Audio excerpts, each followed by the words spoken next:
What's up, guys? It's Kenny again. Headed to Missouri up here to deliver, and then that puts me right back in the cut. So pick up in Springfield, going back to the Chicago area, and back on the road as of yesterday. So the van is at my friend's house in Denison. They're going to be holding on to it for me, and they've said I can do some work there. I don't know how much or to what extent they're going to let me do work there, but so I contacted the lady I bought the van from. She said she's going to get the title taken care of and mail it to me. I'll probably just double check with her and let her know I'm back out on the road today, and to let me know like when that starts occurring. I'd really like to have that in my hand so I can get it done when I get back on for home time next time. Because obviously there's not a whole lot I can do with the van until I can drive it. Right now, obviously, you know, it doesn't have license plates and it's not registered. So, like, there's some things I can do. The first thing I'm going to personally do is the rust on the top and reinstall those running lights on the top of it and get the windshield removed and replaced. It's a fine windshield, there's nothing wrong with it, just needs resealing. So I'm going to have it just completely taken off, cleaned up, and reinstalled. That should cost me $200 or $300 to have that done. And then you know, I'm going to use some fairly expensive stuff from Eastwood called Eastwood Platinum. This is probably what I'm going to use to go over that rust. It's a rust encapsulator and converter, so you just basically sand it down or wire brush it down. You don't have to get all the rust off or anything. You just get it nice and smooth and spray that stuff on top of it, and it seals all that rust away. And so I'm going to do that, and then I'll top coat it with something white. It's like an aluminum color, the platinum stuff. I'll top coat it with some kind of a white, probably a Duplicolor spray can white. But that stuff is all kind of got to be done simultaneously, because although there's paint on the part of the windshield that I can see, there's paint over that lip. You know, I got to get down in there as far as I can, sanding and rust treating. So I may have to I definitely have to pull the seal off, but I might have to get into their, you know, they use this gunk to seal it on there. I'll probably have to get into that some, sand it, and get that all prepped for them to redo it. And then also those lights on the top, I'm going to have to figure out how they're in there and remove them and do all the rust treatment stuff with them off, so that I can then get some different ones or reinstall those back onto the body, so that I can make sure that there's no leaks occurring anymore, because it's got to be one of those two things. And right over where it's dripping out of that little control, what it's doing is it's falling on the back side of that headliner, and then it's running down to that point and dripping right there. So you can't really tell exactly where it's leaking. But I will say that out of the 5 running lights that are on top of it, one of them doesn't work. The one in the middle that's right over the top of that. And the rust, you know, has crept all the way up to those where those were mounted on the roof. So it's likely that that rust has created some kind of a channel underneath it that's allowing it to leak. So anyways, those have got to be removed and sanded and rust treated and all that stuff with the roof, so that when they're mounted back on, you know, it's after the repairs have been done. So the thing is that means that I need to drive it. You know, I need to be able to drive it somewhere to get the windshield done. I need to be able to potentially drive it somewhere to get some new running lights mounted. I'm not sure if I want to do that myself or not. But so I'm figuring materials, labor, everything, you know, it's going to be less than $1,000 to do all that. bank account is back up to $8,000. I put $1,000 back in there for my checking account, and I just basically rolled with the money that I had left while I was in town. So, you know, I spent 4. We were at 12. I spent 4. Now we're at 8. And I got $800 to play with. I won't get a paycheck this Thursday, and then the following Thursday I'll get a paycheck. Today is Monday. So $800 lasts me a couple weeks, no problem. I'm fully stocked, coming back out off of home time, so, you know, I got plenty of food and stuff in the truck. So yeah, and I put some more thought into it. I also, while I was there before I left, I took a whole bunch of measurements: length, width, you know, distance from stuff inside of the truck, width on the inside. You know, I did not get a height measurement, but I got a bunch of measurements so that I can start plotting stuff out.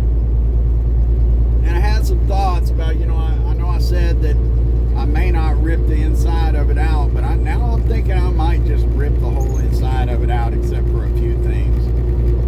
I'd like to get a much better look at that automatic couch, because if I can somehow cut that down to a smaller size and remount it in there, that would be better.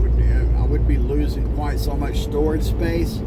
But the truth is that thing is causing me to lose a whole bunch of potential storage space underneath the bed. And so there's a possibility I might just not use it and just might build something in there. It depends on some different factors. You know, right now I'm just spitballing about it. One thing I would like to keep is the rear AC vents in the ceiling. So I'm contemplating what I can do. So here's the thing: the roof is going to be completely covered with solar panels, and it's like this high off the roof. So the top of the van, no matter what the weather is doing, is going to be in the shade. So I don't think that I have to, like a lot of people will go crazy on the insulation on the ceiling because the sun is always beating down on that, but it won't be beating down on it in mine. So there's a possibility I'm going to get that. If I decide to rip the walls out, I'm going to get that headliner pulled down and take a look up under there and see what I'm working with. Because like I say, I'd like to keep those air conditioning vents at the very least. If I decide to leave that headliner up there, then, you know, maybe I'll just throw some reflectics behind it if there's not some already, and repurpose the places where all those lights are for some pot lights. And we'll just have to see once I start tearing stuff apart. But I am considering ripping everything out of it. Just the more I think about it, the more I think like those wall things that they've got on there are thick, and even after like some ribs and stuff that are undoubtedly behind those, I'm probably losing 2-3 inches on each side. You know, that's quite a bit of space. Like, it seems like if I were to remove that stuff, I'd gain some 6 inches in there. It might even be enough to let me sleep sideways in it. So, and you know, it does have a lot of controls and stuff in there, but pretty much all of those are really not useful to me, except for the up down for the bed if I keep that. What might be useful is the wires that are run back behind there. I have to see where they go, because even if I kept it all, I've got to figure out a way to get all that off of the main battery for the truck and running off of something else, so that if I use the lights, I'm not running down the starter battery. So no matter what happens, I got to figure that out. So I'm really starting to think that I might just rip all of it out of the interior. There's a big thing on the top and the back that's sticking down like 6 inches, and those walls are sticking out even more back there in the back. And and I don't know what's behind them, what it's covering, or if there's just a bunch of dead space back behind them. And I need as much storage as I can get in that van, because as I'm like running it through in my head, the original way I was looking at maybe building it, it's not a lot of storage because you don't have that up under the bed.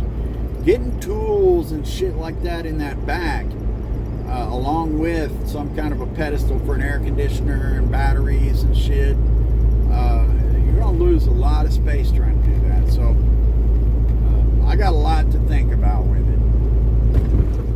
But ultimately, like ripping all the back out, that's still a ways off, guys. So don't get too excited, because I got to get this rust and the windshield and all that sorted out. And then I need to start thinking about what I might replace as far as engine components, suspension components, etc. Some things I know I'm going to want to have done, which are like cap and rotor, spark plug wires, fuel filter. I have located a shop there in Fort Worth that will rent you a bay with a lift for like $35 an hour, I think it said.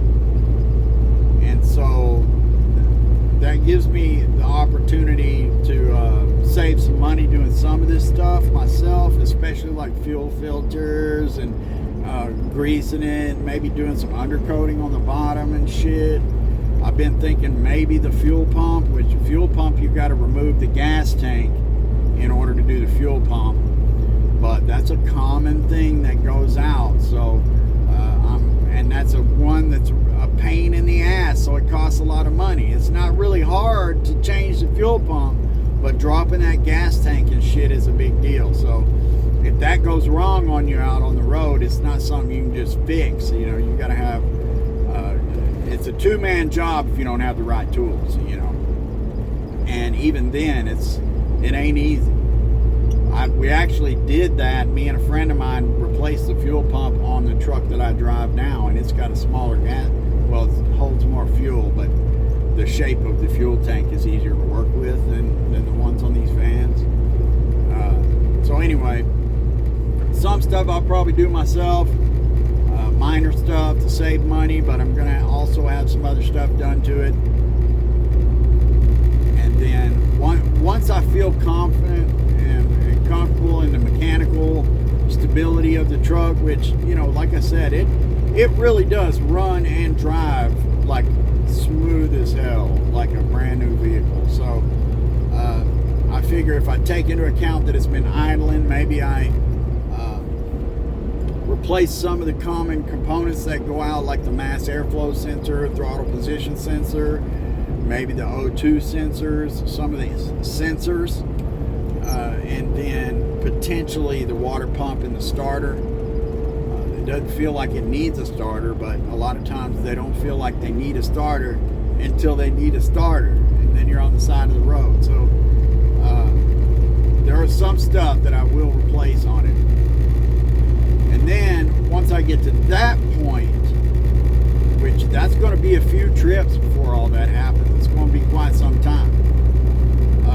Once that happens, then I'll start thinking about ripping the interior out of it. And who knows, I may do a little here and there during this process too, but at least some exploratory stuff to see what it looks like back behind those panels and shit.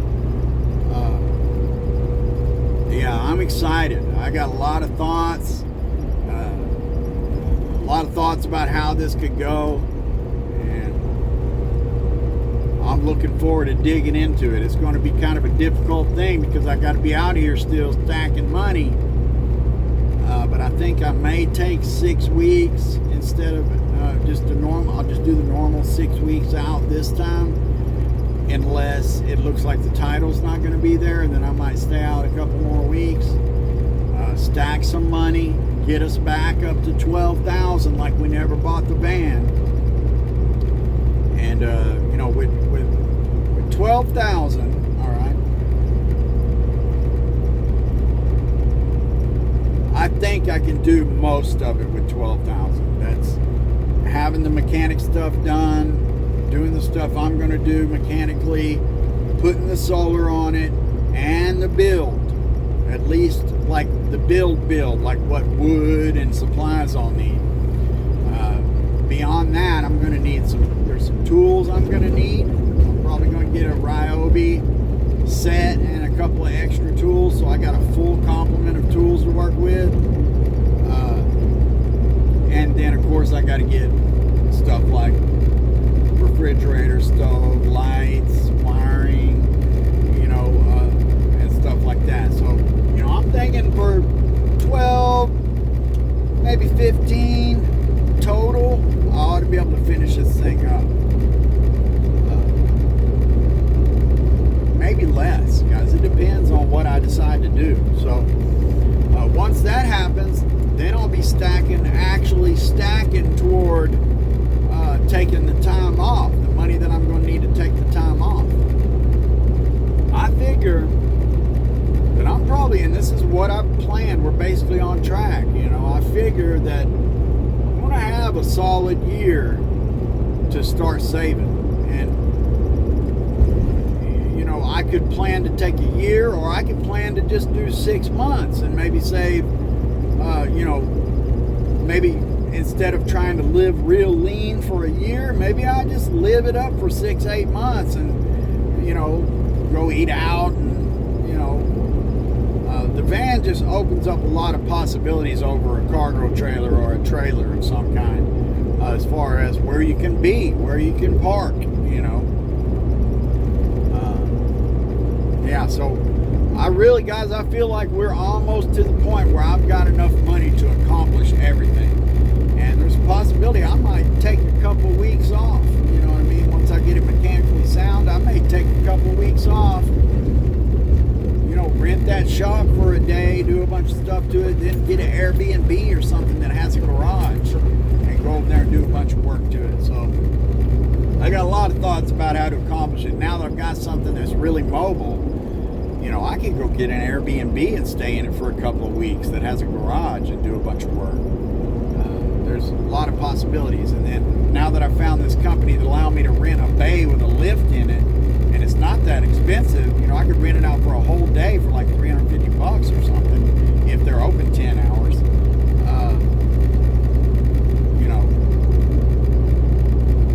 It's coming, and I'm excited, guys. So I appreciate you watching and keeping up with the journey. Hit that subscribe button if you're just finding the channel, and thanks for watching.